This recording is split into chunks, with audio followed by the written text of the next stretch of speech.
Olá, eu sou a Alessandra Sales do canal Licitação Descomplicada, trazendo mais um tema para nossa reflexão. Foi apresentado por uma aluna e bem interessante. Ela quer saber se um contrato emergencial na situação de enfrentamento do Covid-19, ou seja, então o contrato emergencial pautado na Lei 13.979 de 2020. Se é possível com que esse contrato apresente valor superior ao valor referencial, ao valor de estimativa encontrado pela administração pública. Sim, é possível, caso tenhamos oscilação de preços no mercado.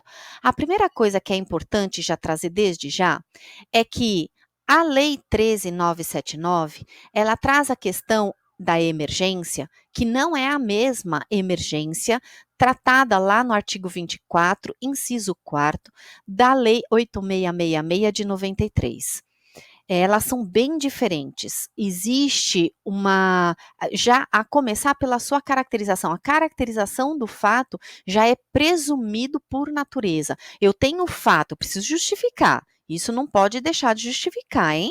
Eu tenho o fato, tem aderência ao atendimento da urgência por conta do combate ao Covid, né? Atendimento das necessidades do enfrentamento da doença?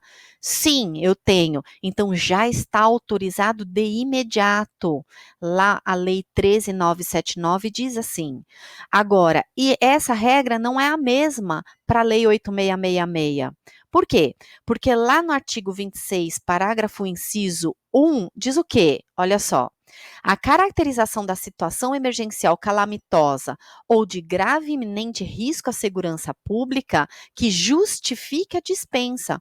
Então, precisa explicar o porquê é que, além de urgente, além de caracterizar essa urgência, é preciso se utilizar da contratação direta e não dos fluxos regulares de contratação, que seria o processo de licitação, para atender aquele objeto específico. Aqui no Covid a gente não tem isso, ok? Então, a circunstância de contratação emergencial é diferente. Agora, a pergunta da colega serve para cá e serve para lá. E outra questão é que a lei ela é aplicada no período de enfrentamento do Covid-19. É uma lei temporária? Sim, é uma lei temporária. Então, cuidado com isso. Né? A segunda questão é que ela é aplicada a todos, deve ser aplicada a todos os entes da federação, União, Estados, Distrito Federal e municípios. A partir disso, vamos entender o fluxo do processo. Eu trouxe aqui o desenho de um fluxo do processo adequado para um processo de licitação com modalidade licitatória, onde eu tenho disputa de interessados numa fase externa pública, seja ela presencial ou seja ela eletrônica. E à minha direita, um outro fluxo de processo que é da contratação direta, que é exatamente onde se insere a contratação emergencial. Veja que eu tenho o custo estimado, a composição de preço ligada entre o objeto e a disponibilidade orçamentária. Por quê? Porque é o resultado dela que vai me dar a baliza de reserva orçamentária até que eu finalize todas as etapas seguintes, os procedimentos seguintes, os pareceres, autorização, para que eu firme essa contratação. Então, quando eu falo em estimativa de preços, a própria lei do Covid, ela me dá um leque, parâmetros bem alargados, para que realmente coloque o operador da administração, do processo de contratação, diante de várias possibilidades para que ele tente buscar o melhor preço, mais vantajoso, mais adequado para aquele produto de qualidade que ele precisa. As hipóteses não são novas, veja, para o Estado de São Paulo, tanto o Estado quanto o município de São Paulo já existem regramentos próprios, eu até trouxe os caminhos aqui, os links, né, para ficar como sugestão, inclusive no decreto estadual, eu acabei, né, na minha pesquisa, encontrando aqui no portal Transparência, SP.gov.br/licita, ele tem um link que traz lá todos os contratos vigentes por sistema de registro de preços que possam eventualmente servir como parâmetro de preço para a sua busca, né, para o seu objeto. E no decreto do município de São Paulo, também dentro das minhas buscas, eu encontrei aqui um material preparado pela Controladoria Geral do município muito, muito bacana, vale a pena a leitura, né? E aí eu trago os 2 decretos que aqui no estado, tanto o estado quanto o município, não é novidade, como talvez não seja também novidade aí para a sua unidade da federação. O fato é que, sendo ou não, o Covid absorve todas essas hipóteses, portal do Compras do governo federal, Comprasnet, o banco de dados, a pesquisa publicada em mídia especializada, principalmente as tabelas de preços, né?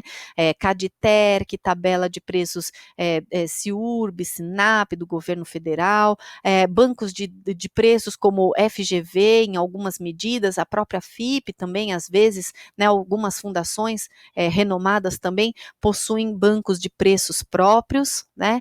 Sítios eletrônicos especializados ou de domínio amplo, então, por exemplo, a Bolsa Eletrônica de Compras do Estado de São Paulo tem também, como é o Caditer, que também está inserido nele e tem outros preços de materiais, de serviços, a exemplo do Comprasnet. Nós temos também o Banco do Brasil, o Licitações Z, que também tem banco de preços. Então, hoje já é possível a gente buscar vários referenciais, contratações similares com outros entes públicos e a pesquisa realizada com potenciais fornecedores, que é a clássica pesquisa de mercado. Inseriu também a lei adequação orçamentária, que é justamente quando houver, olha só, contratação com valor superior ao da estimativa provocado por oscilações ocasionadas pela variação de preços e devidamente justificado no processo. Então, a resposta da colega é positiva. Então, eu vou trazer aqui um caso prático, mas antes disso, lembrar que a dispensa dessa estimativa de custos é até possível, só se for pela autoridade competente em caráter absolutamente excepcional e justificado no processo. Olha, eu vou falar um negócio para vocês. É bem difícil, viu? Bem raro. Nem em casos de exclusividade, não ter um parâmetro, algo que possa ser aproximado para poder conferir à administração o conforto no valor que ela está contratando. É bem difícil. Um exemplo, fiz o recorte aqui só do que interessa, que é o fluxo do processo da contratação direta. E estou aqui sugerindo uma pesquisa de mercado tradicional. Encontro 4 empresas, menor preço 97. Ainda que se eu fosse abrir um processo de licitação e que meu valor referencial fosse R$ 236, eu fico numa situação muito complicada se eu tivesse que contratar por 120. Por quê? Porque eu tenho um menor preço, eu tenho 97. Se eu tivesse dentro do processo regular de contratação, eu já não poderia contratar sequer o 120, porque eu estaria retirando da autoridade competente a possibilidade dela adjudicar este objeto ao aquele que contempla 97, do qual imagina-se que aquela pesquisa de mercado aqui é a dica, hein, galerinha? Não vamos nos esquecer disso. É necessário que seja feito exclusivamente com quem participa de licitação pública e que possui a própria documentação em ordem e que consiga garantir isso, porque senão eu já vou ter um erro na minha pesquisa. Eu não posso fazer uma pesquisa de mercado, por exemplo, o site Submarino, aqui como um exemplo, ok? Poderia ser qualquer outro. Por quê? Porque o Submarino não trabalha com licitação, não fornece para órgãos públicos participando de processo de licitação, ok? Então, eu voltando, né, lá o 97, eu contratar pelo 120, eu estou partindo do pressuposto que o 97 era legítimo também. E olha o que diz o inciso 7º, que também é a hipótese de contratação direta, quando propostas apresentadas consignarem preços manifestamente superiores ao praticado no seu mercado, no mercado nacional. Se você fez uma pesquisa e encontrou 97, deve ser respeitado também esse 97, porque parte-se do pressuposto que se tomou essa cautela na hora de fazer a sua pesquisa de mercado, né, persistindo, e aqui é uma questão específica de licitação fracassada, né, se ainda persistir isso, esse valor superior, é concedido lá 8 dias úteis para que as propostas, todas as propostas desclassificadas ou todas as documentações dos quais tenham sido inabilitados possam ser reapresentados sem os vícios iniciais aqui dentro do procedimento, mas fato é que se tivermos dentro de valor superior ao meu mercado, qual que é o meu valor superior? Ao 97. Então, eu já estaria retirando da autoridade competente a possibilidade de garantir economicidade e vantajosidade para a administração pública. Agora, a contratação emergencial é possível, talvez eu nem consiga pelo 120, talvez eu consiga pela empresa de 200. E aí, como é que eu faço, Alessandra? Porque eu tenho 2 preços menores, sim, mas na contratação emergencial, pode ser que esse de 97, esse de 120, ele não tenha condições de atender a administração na urgência que ela precisa. Então, de nada adianta, é como se eu não tivesse esses preços absolutamente como legítimos ao meu caso em concreto. Só que eles existem e eu preciso que fundamentar, porque eu tenho oscilações grandes no meu mercado. Então, abra ao máximo essa pesquisa de mercado, pesquisa com quem possa fornecer para você, tenha essa cautela de verificar isso, que é só nessa circunstância que você consegue justificar. Trouxe algumas jurisprudências que eu acho que são importantes para nossa reflexão, não são relativas ao Covid, só para a gente entender como é que funciona essa condição do contrato com valor superior à estimativa de custos, porque independentemente do período temporário que estamos vivenciando, é possível sim enfrentarmos numa situação normal. O Tribunal de Contas da União trouxe 2 julgados, olha o que ele fala no primeiro: somente é admissível contratar por valores superiores aos referenciais de preço se presentes condições extraordinárias devidamente justificadas no processo. E olha o segundo: que possam requerer preços superiores aos normais de mercado, é o 97, ou aos referenciais, 236, a média.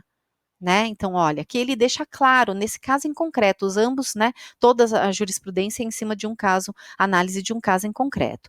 Devem ser justificadas com minúcias no momento próprio, isto é, na orçamentação, significa na minha fase interna. Né? E não só depois de firmada a contratação. Então, precisa tomar cuidado com isso aqui. Tribunal de Contas do Estado de São Paulo tem um julgado, olha que interessante, não atingiu o objeto a melhor proposta para a administração, ou seja, garantindo vantajosidade, economicidade. Por quê?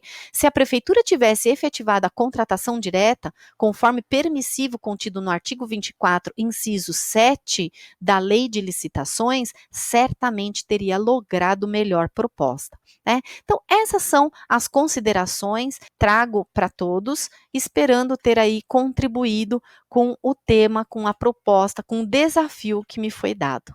Até a próxima!